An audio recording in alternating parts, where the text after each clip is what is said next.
Am I the a-hole for telling my parents they deserved to be kicked out of my sister's wedding? So my 37F brother Mike 35M is a knob. Always has been and always will be. He has been babied to the point of uselessness by our mum and dad, and that's made him an entitled slob.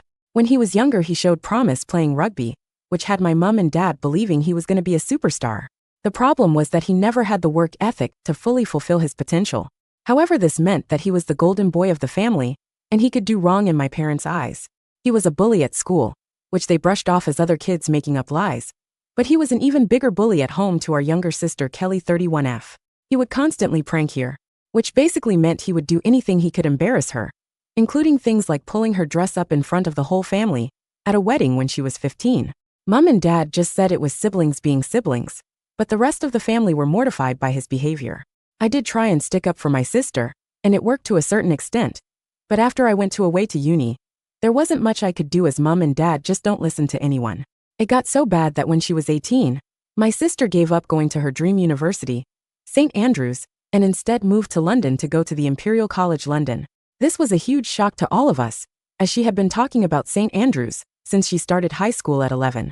When I asked why, she said that St. Andrews was too close to home, and she would be expected to go back home more often. But if she went to London, she would only have to go home for Christmas. This broke my heart. After she left, she did exactly that. The only time she was home was Christmas, and when I got married. This really annoyed mum and dad, as they said she was abandoning the family. I kept my mouth shut, and just let them whine occasionally, as I didn't want an argument. After graduating from uni, my parents expected her to move back home, but she didn't. She got a job working in southern England and stayed down there. We are from Scotland for reference. 6 years ago, Kelly met a great guy, Jake 30M. The day she met him, she called me gushing about him, and I've honestly never heard her speak about anyone the way she does him. I've met him several times when I've gone down to visit Kelly, and he's great. Good looking, funny, great job. His family are lovely, and most importantly, he treats Kelly like she hung the moon. It's very cute. After she met him, she cut down how much she came home, even more as she spent the first Christmas with his family, and then the pandemic happened, so she ended up not coming home for 3 years. Her first Christmas home, Mike started his usual bullshit, trying to be their center of attention. When it didn't work out as well as he wanted, as most of the family were more interested in getting to know Jake, he then tried to prank Kelly. He got a big bowl of water and was going to pour it over her. Jake saw what was happening and stepped in front of Kelly, telling Mike to not even think about it.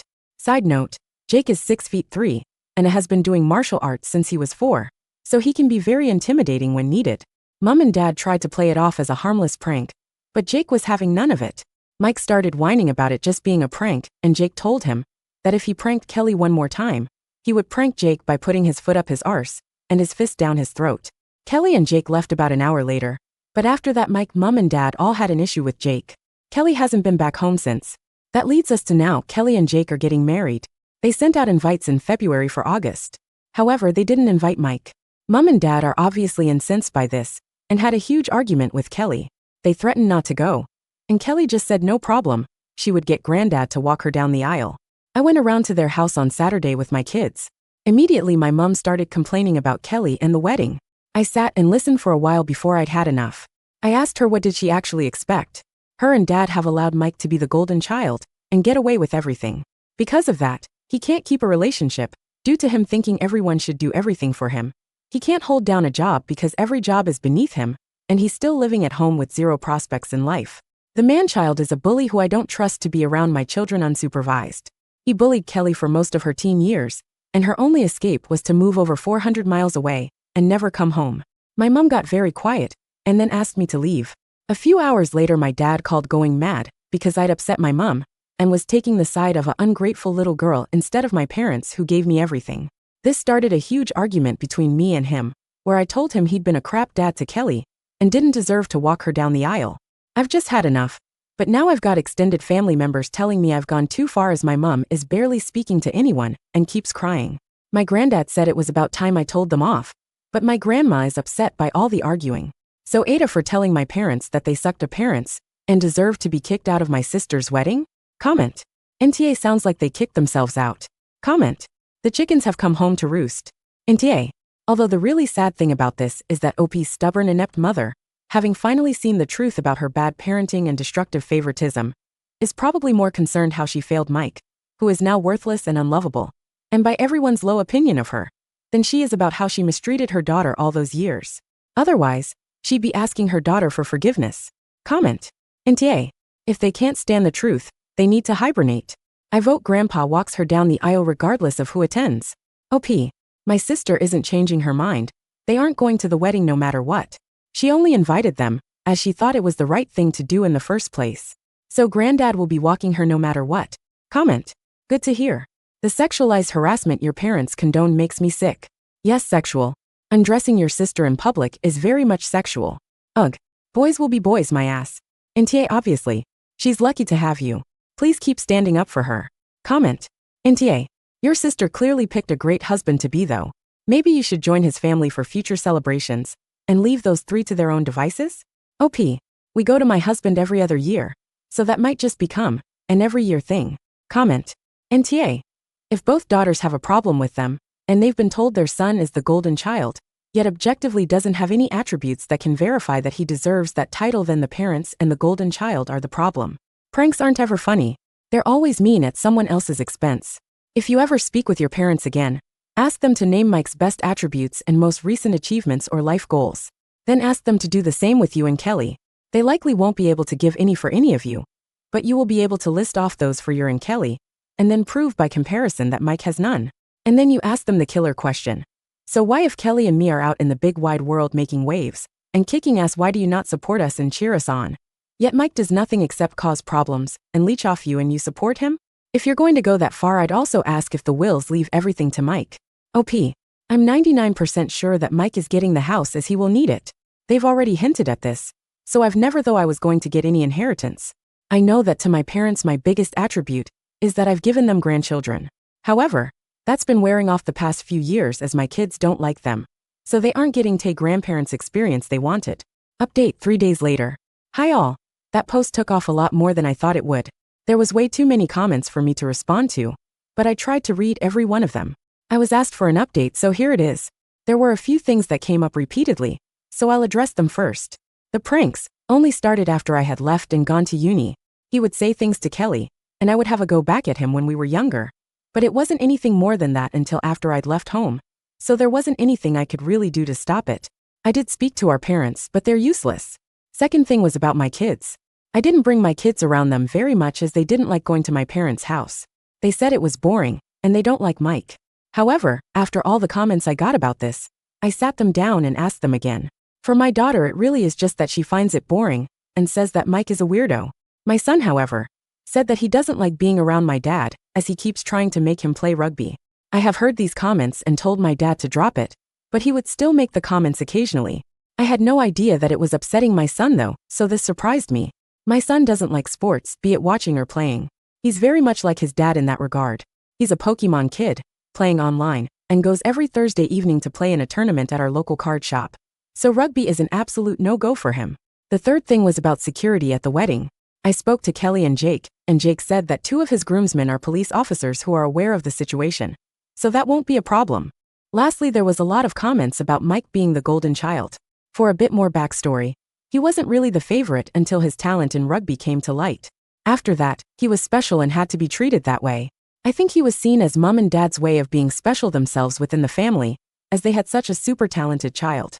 Anyway, today, I decided to sit down with my parents and tell them I needed a break from them. When I got there, my dad immediately wanted me to apologize to my mom, but I said that wasn't going to happen. There was a bit of back and forth between him and I, until my mom stepped in and asked why I was there if not to apologize. I told them that I'd spoken to Kelly, and she didn't want them at the wedding at all, that they needed to stay away and respect her decision. They weren't happy, but said they wouldn't go where they weren't wanted. I then told them I wanted space until after the wedding as I couldn't keep being around them and keeping my mouth shut. I thought that space would be good for all of us. My mom wasn't happy and started on about seeing my kids. I told them the truth. My kids hated coming to their house, and told my dad exactly why my son doesn't want to be around him. He got upset by this and said that rugby would be good for him. I shut that down and said I'm not going to force my son to do something he does want to and something I know he will hate.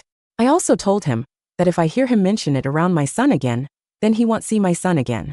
Right now they will only be seeing my kids at family events, so I'm hoping that it won't be a problem. I then asked them what their long-term plan was with Mike. Are they going to keep things the way they are until they're 90 and mom will still be making all his meals? What happens when they're gone? Who will look after him? Because it won't be me. What happens if they get ill? Who will look after them? Mike is incapable. Kelly lives down south, and I plan on moving back to my husband's hometown 3 hours away once the kids have left home. So I can't do it. They just looked at me blankly. I really don't think that they had ever even thought about any of that before. I told them they had set Mike up to fail, and now they needed to deal with it. I also told them I knew that they were leaving everything to him in their will, but that with how they have babied Mike, he would blow through that money in less than a year, and then what? I could see the panic in my mom's eyes when I said that. She either hadn't thought about it, or she thought I would look after him, which she now knows isn't gonna happen. I also think she was shocked that I knew about their will.